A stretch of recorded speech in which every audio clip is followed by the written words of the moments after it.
ดนาបងសូមផ្ញើផ្កាទៅថ្វាយព្រះផងរ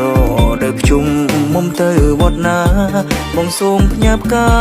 ទៅថ្វាយព្រះផងឈូកសក្រហមអមចំប៉ាក្រងបងផ្ញើទៅផងថ្វាយព្រះនៅវត្ត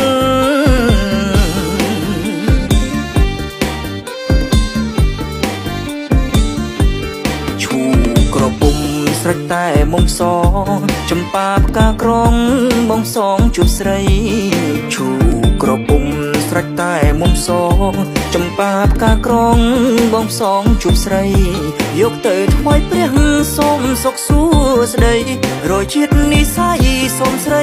ជាគូ